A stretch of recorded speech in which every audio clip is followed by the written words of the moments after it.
Assalamualaikum warahmatullahi wabarakatuh. Halo semuanya, perkenalkan kami dari kelompok di API 3. Saya Maulina. Saya Amira Nela Sabrina.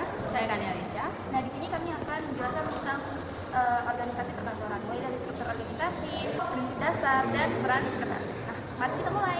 Satu, mengenai prinsip pengawasan. Yang pertama adalah spesialisasi, di mana setiap pekerjaan akan dikelompokkan menurut keahliannya. Lalu yang kedua adalah departementalisasi, di mana setiap kelompok pekerjaan ini akan dimasukkan lagi ke bidang-bidangnya, seperti pemasaran, keuangan, dan lain-lain. Lalu rantai komando, di mana rantai komando ini berarti struktur jabatan yang jelas dari atasan hingga yang paling bawah, agar setiap pengaduan jelas kepada siapa akan disampaikan. Lalu yang keempat adalah rentang pengawasan, yaitu sejauh mana atasan dapat mengawasi bawahannya agar pekerjaan tetap efektif. Lalu yang kelima adalah sentralisasi dan desentralisasi, di mana keputusan pekerjaan akan diambil secara terpusat atau akan diserahkan kepada unit di bawahnya. Lalu yang keenam adalah formalisasi, di mana setiap pekerjaan harus dilakukan sesuai dengan aturan yang berlaku agar pekerjaan lebih teratur. Yang kedua ada struktur organisasi perkantoran. Setiap organisasi pasti memiliki struktur agar setiap organisasi itu dapat berjalan dengan teratur. Begitu juga di perkantoran.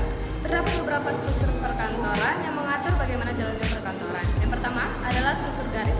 Struktur garis ini adalah bagaimana atasan memberikan perintah langsung kepada bawahannya tanpa ada perantara siapapun. Lalu kedua adalah struktur garis dan staf, di mana staf berperan menjadi penengah antara atasan dan bawahannya. Lalu ketiga adalah struktur fungsional, di mana pengelompokan struktur ini dilakukan sesuai dengan fungsinya seperti HR, keuangan, dan pemasaran. Selanjutnya ada struktur produk, di mana pengelompokan ini dilakukan berdasarkan jenis produk atau layanannya. Lalu yang kelima adalah struktur komite, di mana ini dilakukan berdasarkan bagaimana keputusan dibuat oleh kelompok. Dan yang terakhir adalah struktur matriks, di mana setiap struktur ini digabungkan untuk efisiensi. Yang ketiga, merancang, menganalisis, dan mendeskripsikan pekerjaan. Dalam sebuah organisasi kantor, pekerjaan harus jelas. Ada 3 langkah yang penting. Yang pertama, merancang pekerjaan, yaitu menentukan tugas-tugas apa yang harus dilakukan. Yang kedua, menganalisis pekerjaan, yaitu mengumpulkan informasi tentang tugas dan tanggung jawab. Yang ketiga, mendeskripsikan pekerjaan, yaitu menuliskan hasil analisis dalam bentuk job description. Yang keempat, sekretaris dan kesekretariatan. Sekretaris mempunyai peran penting dalam mendukung kerja pimpinan dan organisasi. 3 peran penting sekretaris. Yang pertama yaitu sebagai pusat informasi, yang kedua sebagai mendukung kerja pimpinan, dan yang ketiga sebagai menyampaikan informasi dengan cepat dan tepat kepada seluruh bagian. Nah, kemudian ada jenis sekretaris.